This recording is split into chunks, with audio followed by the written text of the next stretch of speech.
Nick Majerison here. Welcome to TopMedTalk. Make sure you listen to the end of this podcast where we have a special announcement about how you can have the entire TopMedTalk back catalogue for free.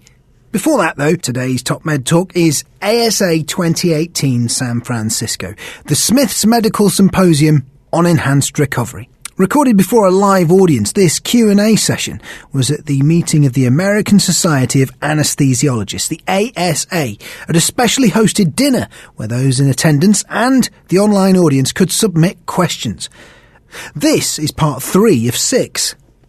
And this piece continues the conversation with Desiree Chappell and her guest Vincent Chan, Professor of Anesthesia at the University of Toronto, with contributions from Monty Mythen, TopMedTalk Editor-in-Chief and Smith's Medical Professor of Anesthesia and Critical Care at the University College London. TopMedTalk. Let's see, next question here. Epidural versus fascial catheter. What do you choose and why? Again, it all depends on what type of surgery, right?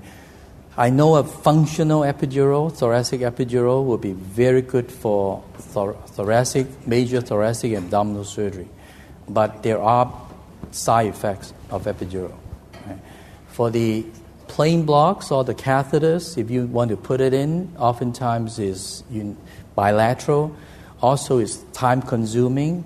And also the effect may not be as reliable. So this is one of the comments I give about all the plain blocks. I know it's easy to do, it's less invasive, but we have to be very critical and ask how reliable it is and also how effective it is. I think many times the plain block techniques are not optimal and our results are our bar is set very low. A little bit of pain relief, we declare success, as opposed to the old days, we say, I want this to be a surgical anesthetic block, but all the plain blocks are analgesic blocks. And with all those plain blocks, I think one new one, the erector spinae block, is one I believe worth studying. I think there is something there, but again, it's too early to know. Time will tell. More randomized controlled trials are required to look at that. Compared to the other plain blocks, I am very skeptical. All right. Well, we're going to go back to kind of enhanced recovery just a little bit more because we've had that question voted up to the top. I think everyone's still wanting that answered. Is there a potential for decrease in fasting time for clear fluids to further enhance enhanced recovery programs? Well, I think we're all clear on the guidelines. I mean, clear fluids up to 2 hours preoperatively has been fairly global guidelines for a long time. So I'm sure that no one is doing NPO after midnight anymore, and everyone knows that letting patients drink clears to 2 hours preoperatively is in the patient's best interest. Actually, starving a patient after midnight for a prolonged period of starvation results in a greater risk of aspiration. So the volume of fluid in the stomach is likely to be higher, and the pH of that fluid is likely to be lower. So prolonged periods of starvation are hypothetically more dangerous than letting patients drink clears to 2 hours preoperatively. Now, in some places, in paediatric hospitals, they've gone to 0 preoperative fasting time, because actually most of the NPO stuff was made up. It's not evidence-based. It's just a made-up thing that we got used to. So Great Ormond Street in hospital in London has gone to 0 fasting preoperatively for children preoperatively. And for many of the older anaesthesia providers in the room like myself, this sounds crazy stuff, but it's actually real evidence-based, sensible.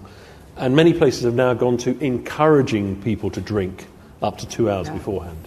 So not only saying it's okay to drink, but please drink that. I don't know, Vince, where do you stand on this now?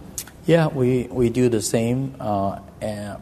The full stomach is still a concern in certain situations, right?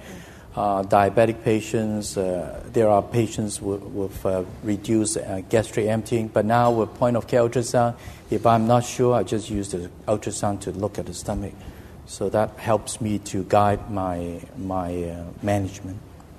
That's actually a really great point. I know that people are starting to utilize that more often in practice, especially since the guidelines have been changed. So, good point. So let's move on to the next question. We have time for a couple more before they start serving dinner.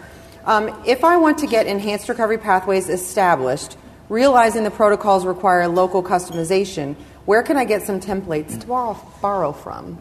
So if you go to ERAS, for example, which is the society that was founded in Europe, they have lots of guidelines and protocols.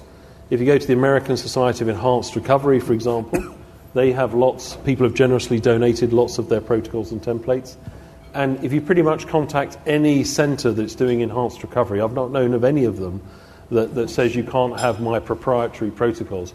Because no one's come up with anything new.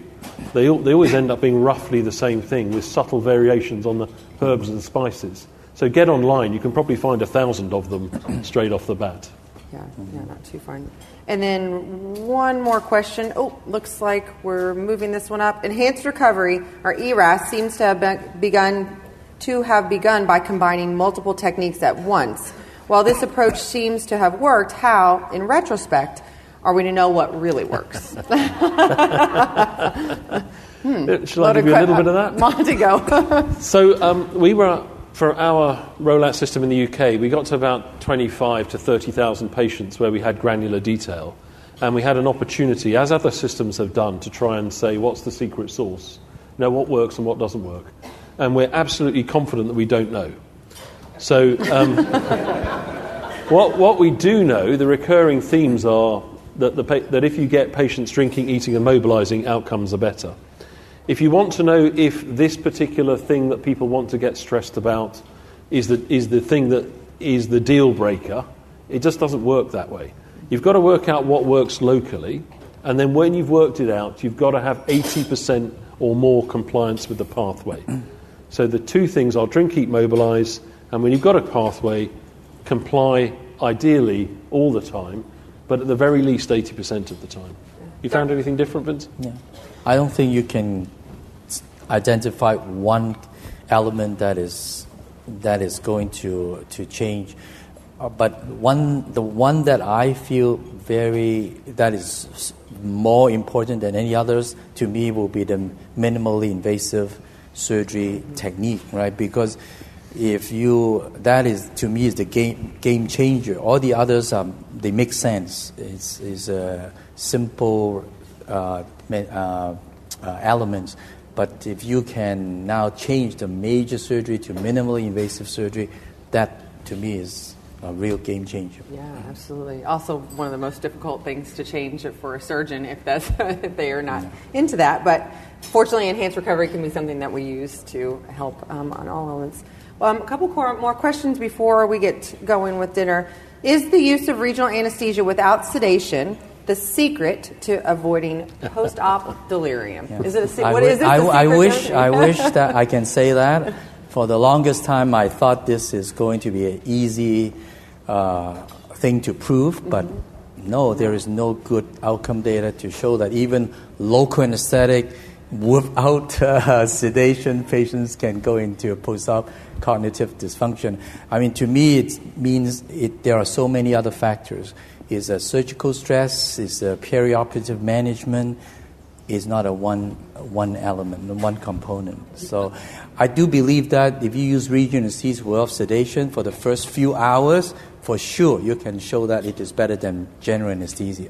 But beyond that, longer term, we still don't have any proof. So Henry Kellett was he was fairly outspoken about that when we interviewed him. I mean, his feelings seem to be avoid drugs that drive delirium, of which there's a list of them that we use very commonly, and then work really hard to get susceptible patients home as quickly as possible, because susceptible elderly patients in particular just do much, much better in their own bed, in their own home. Yeah. All right, so we're probably going to be doing dinner here. But you better take the next question. Yeah, I was just going to say, I'm going to ask this next question. This will be our last question before we start dinner here. It's been voted up, and it's from Gary Bridges. He's the AANA, or the American Association of Nurse Anesthetists president. Does anesthesia provision-specific ERAS techniques provide a disproportionate patient benefit outside of the perioperative continuum? Thank you, Gary, for your question. Monty. Well, now there's a very big question. So if you don't have the perioperative continuum, is the secret to making enhanced recovery work well. What happens in the operating room can allow that to happen effectively or wreck it. So that's the disproportionate equation of it. So, I mean, one of my quips is to say to people that we can't make bad surgery good in what we do in the operating room, but there's no doubt that we can make good surgery bad. So sloppy pain relief, appalling fluid management, leaving patient partially paralysed can wreck the continuum. So what a great question. That is a great question. And we will end our first session here for dinner. We are going to take a quick break on our live stream while we eat, and we'll come back and convene again at 7:30. So thank you guys so much. For everyone listening at home, thank you very much.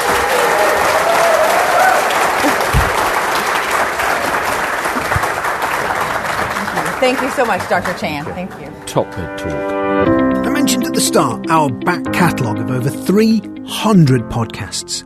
You can download all of these completely free today. TopMedTalk is committed to open source publishing and will remain so for all new material. As we continue to grow beyond our expectations in subscribers and engagement of thought leaders around the world, we will be diligently working to enhance the experience of our listeners by creating a back catalogue, a highly curated collection of our podcasts, advanced search options and special bonus features. This will be available through our new app at a fee. So we encourage you to download all of the podcasts right now. It's completely free through to the end of this month and contains some absolute classics from some of the greats. Enjoy.